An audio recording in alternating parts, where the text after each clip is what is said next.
Bonjour à tous et bienvenue dans la matinale, votre rendez-vous hebdo qui vous parle de l'actu de l'audio et des instruments de musique, et ce tous les vendredis matins à 7h sur le channel YouTube d'Audio Fanzine, mais aussi, maintenant c'est une nouveauté, sur Twitch et sur Facebook en direct la veille, le jeudi midi. Je tourne la matinale, là, en ce moment même, il y a des gens qui sont en train de regarder la matinale le jeudi midi en direct, et surtout ça permet d'avoir la matinale un petit peu avant tout le monde. C'est une chose qui peut valoir ce que ça vaut, mais c'est surtout l'intérêt, c'est de pouvoir échanger avec moi, parce qu'on se fait un petit débrief, voilà, après la matinale, tous ensemble, vous montrez genre ah ouais tiens, moi j'ai vu ça, qu'est-ce que tu penses de ça, ça se transforme un petit peu en FAQ, vous montrez des choses aussi que je ne connais pas, donc c'est vraiment cool, et donc voilà, si ça vous intéresse en tout cas d'interagir un petit peu avec moi, je vous donne rendez-vous du coup les jeudis midi sur Twitch et sur Facebook. Je lis vos petits commentaires. D'ailleurs, salut Mister Gourman, voilà, je les lis, il y a du monde qui est là. Donc voilà, et puis cette semaine, du coup, il y a plein de... Alors, je suis un petit peu malade, voilà, ça arrive, parfois c'est l'hiver, c'est comme ça, mais je suis là quand même, sur le pont, parce qu'il y a plein de choses très intéressantes plein de sujets très intéressants à aborder cette semaine, notamment chez Audient. Ils ont complété leur série de la gamme d'interface audio ID. Donc vous allez voir, une petite nouvelle qui arrive. Il y a de la nouveauté aussi chez Nord, les claviers de scène, avec le Nord Stage 4. Il y a aussi le retour d'une marque assez iconique de pédales de guitare qui s'appelle Dodd. C'est une marque qui appartient à Digitech aussi. Dodd, Digitech, c'était la même boîte. Donc là, ils reviennent. Ça faisait longtemps qu'on n'avait pas entendu parler d'eux et moi, ça me réjouit d'avance. Voilà. Et une dernière news qui nous provient des Italiens de IK Multimédia. Vous allez voir, ils ont sorti Tonix, mais version pédale. Et franchement... moi, ça me chauffe grave, ça me sauce grave cette annonce. Donc voilà, ce que je vous propose du coup, c'est de voir tout ça après le jingle évidemment. Mais avant de commencer, avant de commencer, comme d'habitude, laissez-moi vous parler du sponsor, qui n'est autre que le magasin Thomann. Donc voilà, je remercie du coup Thomann de soutenir l'émission, de soutenir la chaîne évidemment. Ça nous aide, et voilà, c'est aussi notre moyen de payer, de nous payer, de gagner de l'argent, il le faut. Et oui, c'est dur, mais c'est comme ça. Donc voilà, du coup merci à Thomann de nous soutenir depuis un petit bout de temps maintenant. Donc voilà, et puis écoutez, si vous voulez, on passe à la première news. Et donc, on commence cette matinale sous le thème de la maladie, mais aussi de Audient. Il y a du nouveau chez eux et plus particulièrement dans la gamme des interfaces audio ID. Alors de là à dire qu'ils ont de la suite dans les idées, voilà, je commence avec une petite blague. Voilà, je suis comme ça. Je suis malade, mais ça m'empêche pas de faire des petits jeux de mots de merde. Donc voilà. Donc la nouvelle ID24 pointe le bout de ses potards. Et comme son nom ne l'indique pas, c'est une interface proposant 10 entrées et 14 sorties. Alors attention, quand les constructeurs annoncent ces chiffres, ça prend en compte les entrées et sorties analogiques, mais aussi numériques, d'où ces chiffres toujours un petit peu gonflés, mais malgré tout elles sont là, les entrées-sorties, c'est pas un mensonge.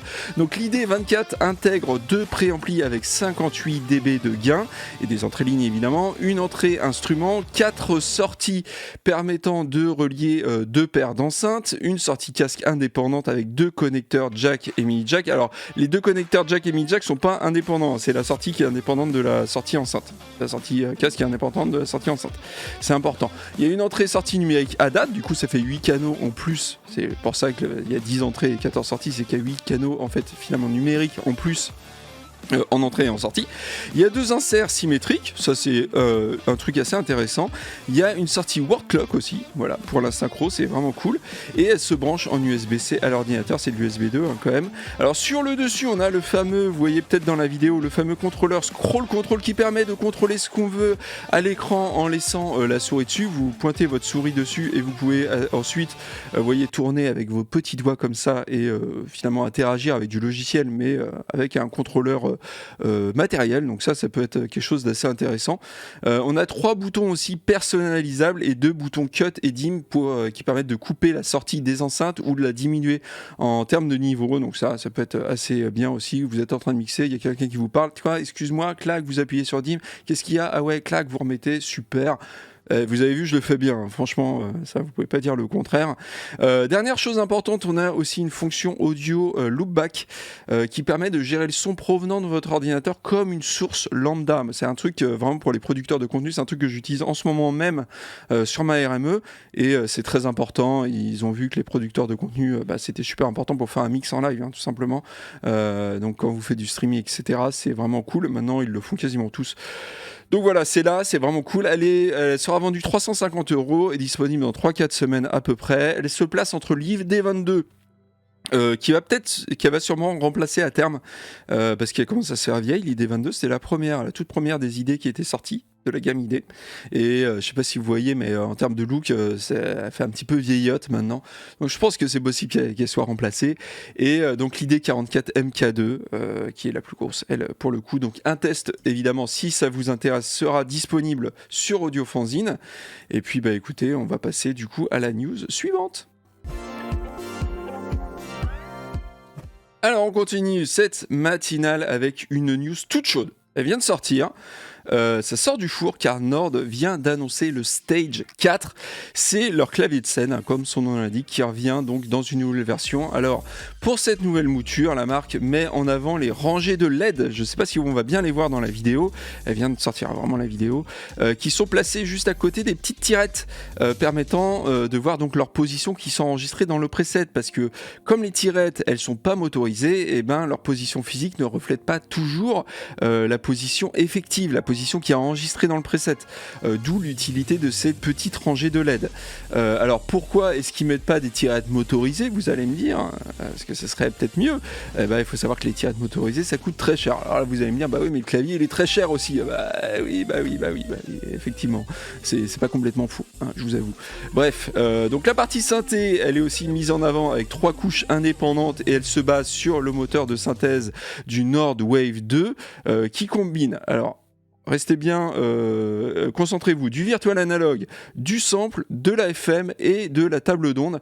La section effets a elle aussi été mise à jour avec des effets de pompage, comme ça pompe le son, et des effets de tournoiement. Vous voyez, je fais très bien les effets avec les mains, je suis très fort pour ça. Voilà. Je pense que vous vous en rendez compte. Et donc, en plus des nouveautés, aussi du côté des reverbs, du délai, des amplis et des modulations. Oui, je sais aussi compter avec les doigts, c'est un truc de fou. Donc, la bibliothèque de presets promet aussi des sons de piano. Alors, il y a du piano droit, il y a du piano à queue, il y a du piano électrique aussi, hein, type Rhodes, etc. Il y a des synthés, évidemment, avec le moteur de synthèse, vous l'avez deviné, et il y a des sons d'orgue. Ah, ils sont aussi connus pour ça, hein, Nord, avec leur super son d'orgue, et puis les petites tirettes, elles sont aussi un petit peu là pour ça. Tout ça se veut évidemment très inspirant et prêt à l'utilisation. Le nouveau clavier aussi, il est composé d'un keybed, donc c'est tout le système de mécanisme qui est doté de 3 capteurs différents. Donc voilà, il y a 3 modèles qui sont proposés, un modèle avec 88 touches et 73 touches, qui sont donc en mode touché lourd. Il y a aussi un modèle avec touché semi-lesté, on appelle ça, de 73 touches aussi qui est disponible. On n'a pas encore le prix, mais le précédent, le modèle semi-lesté 73 touches, il était à 3500 €. Donc voilà, ça vous donne une idée, hein, le moins cher était à 3500. Après, la question qu'on se pose, c'est est-ce qu'il ne va pas y avoir de l'inflation ? Parce que finalement, de l'inflation maintenant, oui ma bonne dame, il y en a partout de l'inflation. Donc voilà, je pense que c'est minimum le prix. Voilà, ça, clairement, ça va être au moins ce prix-là. Hein. Faut pas se leurrer. En ce moment, on prend cher à ce niveau-là en termes de prix. Donc voilà, écoutez, c'est tout chaud. Voilà, je suis content de vous proposer ça, hein, et, comme news toute chaude. Voilà, ça me donne de la joie, c'est tout. Voilà. Allez, on passe à la news suivante. Allez, on passe maintenant jusqu'à la fin de l'émission. Ça va être de la guitare, mais même si vous n'êtes pas guitariste, restez quand même, parce que c'est important la guitare. Voilà. Et donc on passe maintenant du côté de la guitare et regardez, si on va sur le site internet notamment de Dodd de Digitech, donc c'est le grand retour de la marque Dodd, donc qui est lié à Digitech, hein. Dodd Digitech c'était la même boîte à l'origine, ça l'est toujours d'ailleurs, et donc ces boîtes ont été rachetées en janvier dernier par les Sud-Coréens de Cortec Corporation, la maison mère de la marque de guitare Cort. Vous la connaissez forcément, c'est une des plus grosses marques de guitare, un des plus gros fabricants de guitare guitare du monde, donc qui fête d'ailleurs ses 50 ans cette année, il me semble. Donc par la même occasion a été annoncée la renaissance de la peut-être plus fameuse pédale de chez Dodd ou DOD, je sais pas, vous dites quoi, dites-moi dans les commentaires si vous dites Dodd ou DOD, la Overdrive Preamp 250, vous la voyez là à l'image, c'est la petite boîte jaune qui est juste devant, clairement c'est la plus connue, hein. Il y a JHS, moi je l'ai version JHS, voilà, et c'est une copie. Un peu plus grosse, c'est chiant d'ailleurs, mais bon bref, voilà. Donc je trouve que cette annonce, elle est assez réjouissante, car c'est la marque américaine Digitech Dodd était au point mort, hein, il faut le dire, depuis plusieurs années. Rappelons qu'elle appartenait à Harman, qui est une sous-division du géant Samsung, et donc on peut espérer qu'elle se revigore un petit peu, car ça reste une marque assez emblématique dans le monde des effets de guitare, et oui. Franchement, ça l'est, clairement. Elle existe depuis 50 ans aussi, hein, je crois. Elle est née dans les années 70. Alors, apparemment, il y a des marketeurs et des ingénieurs de la marque Digitech et Dodd qui sont impliqués dans l'affaire, hein, qui sont toujours là et qui travaillent toujours pour Dodd.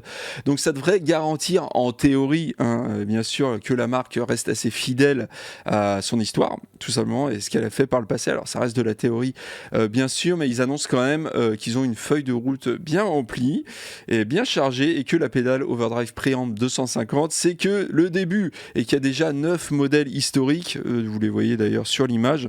Ouais, c'est ça, hein, 4 d'un côté, 4 de l'autre, ça fait 8, plus 1, ça fait 9. On y est, donc ils vont ressortir. Donc vous les voyez, il n'y a pas trop de secrets.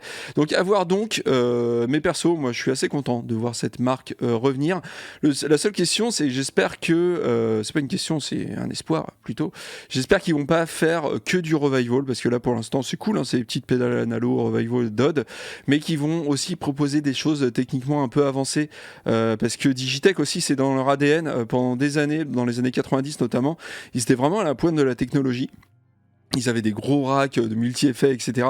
Donc j'espère aussi que ça va revenir, et qu'ils vont aussi se remettre à ce niveau-là, même si évidemment la techno elle a bien changé, et c'est vrai que l'arrivée du pod et de Line 6 leur a fait beaucoup de mal, et ils s'en sont jamais vraiment trop relevés, mais c'était bien ce qu'ils faisaient Digitech dans les années 90 et 2000, donc même 2000, hein. Donc voilà, donc j'espère en tout cas que leur retour va être aussi synonyme de high-tech et de technologie assez cool, et que ça va pas seulement être du revival, même si c'est cool, hein, les petites pédales analo, j'adore ça, mais bon bref, donc à suivre en tout cas, et à suivre sur la matinale évidemment. Allez, news suivante.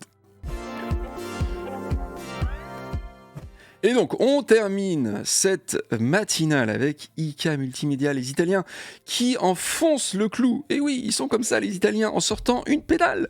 Et une pédale Tonix, voilà. Tonix, donc pas Tonix Danza, hein, rien à voir, hein. Mais on rappelle que Tonix c'était leur logiciel, et ça l'est toujours d'ailleurs, qui pouvait s'intégrer à Amplitube, ça remplaçait pas Amplitube, et qui pouvait permettre, oula j'ai un petit peu de mal là, de cloner des amplis de guitare, un petit peu à la manière d'un Kemper ou d'un Quad Cortex. Alors le test est d'ailleurs disponible, hein, sur Audio Fanzine, on l'a testé ce plugin. Alors spoiler, alerte, ça marche très bien, hein, voilà, Roman était très content. Donc ils viennent d'annoncer une pédale Tonix qui permet d'intégrer cette techno à votre pedalboard, et d'intégrer du coup les empreintes effectuées avec le logiciel Tonix. Voilà, après c'est le même son, c'est la même techno derrière. Alors c'est une excellente nouvelle, car la pédale est assez compacte, de la taille d'un HX Stomp, et c'est beaucoup plus intégrable qu'un Quad Cortex ou qu'un Kemper, qui pour le coup sont des gros pédaliers. Son prix aussi est très bien calibré, il est de 480 €, et donc c'est bien moins cher qu'un Kemper ou qu'un Quad Cortex, ou même qu'une HX Stomp. Je crois que la HX Stomp est plus cher. Alors par contre il faut bien saisir une chose, et là je vais être très clair avec vous, ce n'est pas un multi-effet. Il y a juste les 6 mues d'ampli, un compresseur, un noise gate, une reverb, mais c'est tout. Voilà, il n'y a rien de plus. Donc c'est vraiment fait pour être intégré à un pedalboard et juste remplacer un ampli finalement. Donc personnellement, moi je trouve ça génial, car c'est la première fois qu'on a du matériel proposant des captures d'ampli aussi compactes et aussi abordables. Il faut rappeler que la Chic Stomp, c'est pas la même techno, c'est génial, hein, moi j'en ai une, elle marche très très bien, mais c'est de la modélisation. La Chic Stomp là, c'est vraiment une techno différente qui est liée au profilage et à l'empreinte d'ampli, comme je l'ai dit, le Kemper ou le Quad Cortex. Donc du coup l'avantage avec ce genre de techno, c'est que n'importe qui peut prendre l'empreinte sonore de son ampli et le donner ou le vendre à n'importe qui, du coup, ce qui fait qu'on a des grands malades, encore pire que moi, qui ont des collections d'amplis énormes derrière eux et qui du coup prennent l'empreinte de toute leur collection, des amplis vintage, des amplis introuvables, et donc le mettent à la disposition d'autres personnes. Alors c'est pas toujours gratuit, parfois c'est payant, mais ça je trouve ça génial. Pour le coup, ça permet d'accéder à vraiment des amplis trop cool, et ça sonne franchement quasiment comme l'original. C'est un truc de fou, ça marche vraiment très bien, que ce soit le Quad Cortex, la Kemper ou le Tonix, ça marche tous très bien. Alors à noter que la pédale, elle fait aussi interface audio USB, elle est MIDI, donc elle peut être contrôlée en MIDI, elle a 3 foot switch et elle s'alimente en 9 volts standard, donc pour le pedalboard c'est parfait. Elle a une sortie casque mais pas de boucle d'effet. Alors ça c'est dommage, surtout quand on a une sortie casque, je trouve, car beaucoup du coup vos effets qui sont passés après la pédale, genre reverb, délai, il va falloir les passer avant. Du coup, si vous voulez les entendre dans la sortie casque, mais si vous utilisez un ampli saturé, c'est pas forcément génial de mettre un délai ou une reverb juste avant. Donc voilà, c'est le truc peut-être un petit peu dommage, mais malgré tout on peut s'en sortir. Si vous utilisez pas la sortie casque, c'est pas grave. Mais voilà, c'est un truc que j'avais regretté sur l'Iridium de Strymon d'ailleurs.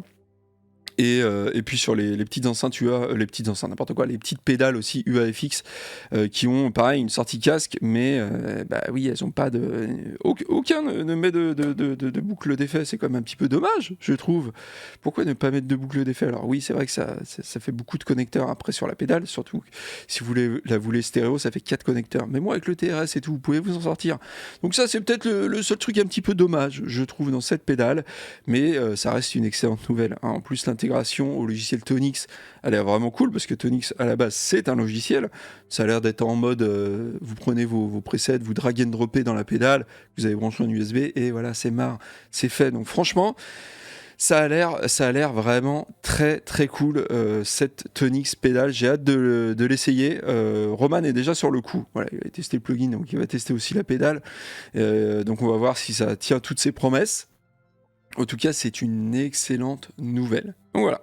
Écoutez, c'est terminé pour cette matinale. Stop! La matinale n'est en fait pas terminée, car en faisant mon live sur Twitch, donc après l'émission, je discute un petit peu avec les AFiens sur l'actualité, tout simplement, et sur plein d'autres choses. Et en fait, quelqu'un sur le chat m'a indiqué qu'il y avait une grosse news à côté de laquelle j'étais passé. Et cette grosse news, elle concerne les Français d'UVI, car UVI, en fait, était racheté par Imageline. Alors Imageline, pour ceux qui ne savent pas forcément, ce sont les papas et les mamans de FL Studio, voilà. Donc c'est un gros rachat qui a été fait. Donc Imageline, c'est des Belges, a priori, et donc les Français ont été rachetés par Imageline, donc c'est quand même une grosse nouveauté.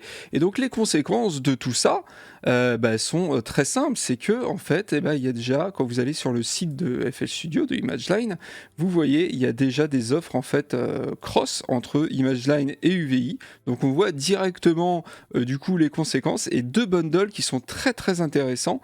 Le premier bundle qui s'appelle le UVI Essential Bundle, donc qui est vendu 89 € TTC, avec pas mal du coup de plugins et d'instruments virtuels. Et il y a un autre gros bundle qui s'appelle le Power Bundle, qui est vendu 199 € et qui propose quant à lui beaucoup plus de choses. Donc voilà, c'est du coup des très bons prix pour ces bundles. Donc si vous connaissez pas UVI, allez voir, j'en parle souvent quand même dans la matinale, mais si vous connaissez pas, allez voir quand même ce qu'ils font. Ils font plein de choses super.